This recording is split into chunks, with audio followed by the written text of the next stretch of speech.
In the bustling metropolis of Chronopolis, where every clock face held the city's heartbeat, lived a young inventor named Kira.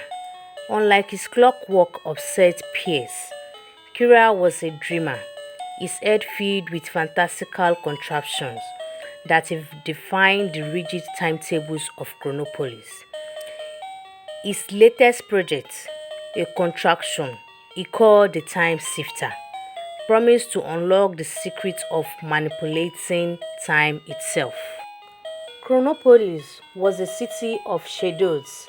Every citizen wore a synchronized wristband that dictated their daily routine: wake up, work, eat, sleep, all to the unwavering tick of the grand clock tower.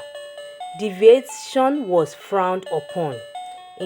Inefficiency abhorred. Kira tinkering is regarded for punctuality made him an anomaly.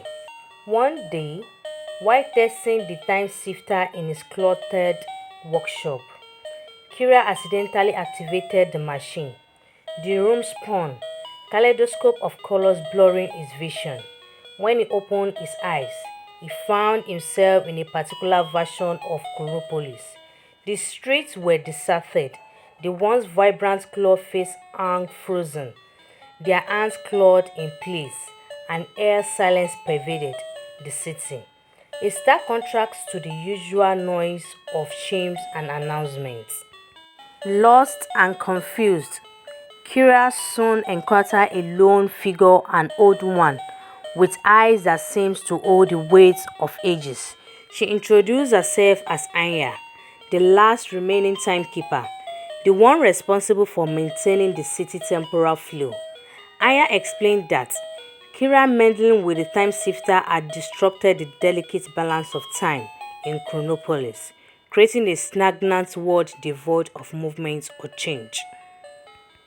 Guided by Anya, Kira set out to repair the damage. He learned that time wasn't just a rigid structure, but a flowing river, its currents influenced by the action of citizens, their activities, their progress, their very life force kept time moving forward. Together, they venture into the frozen city. Kira, using his inventive skills and Aya's knowledge of timekeeping, devised indigenous solution. They set up a series of contractions that mimicked the movements of a bustling city.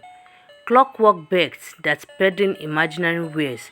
Slowly, a semblance of life returned to Chronopolis. Finally, they reached the grand clock tower, its closer jib frozen in place. Aya, with a heavy heart, revealed that the only way to fully restore the city flow of time was for someone to become a bridge, to sacrifice their own sense of time, to mend the tear in the temporal fabrics. Without hesitation, Kira stepped forward. He connected himself to the tower core, the time shifter humming to life as it channeled its time essence. The gear ground into motion, the frozen hands unclocked across the city, switching back to life. The city awakened with the collective gasp, the rhythm of life resuming its course. When Kira emerged from the tower, he was older. His hair flecked with grey. He had sacrificed years of his own time to save Chronopolis. Yet, as he looked upon the vibrant city, the synchronized smile its citizens, he felt a sense of satisfaction. He had learned a valuable lesson. Time wasn't something to control, but a precious source to be used wisely. A melody played note by note, each one contributing to the grand symphony of life. Kira continued his work as an inventor, but with a newfound respect for the delicate balanced time.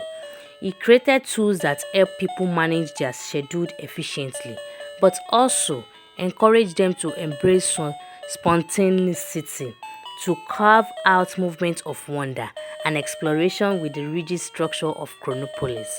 After all, a life lived solemnly by the clock, he realized, was a life without a song in its heart.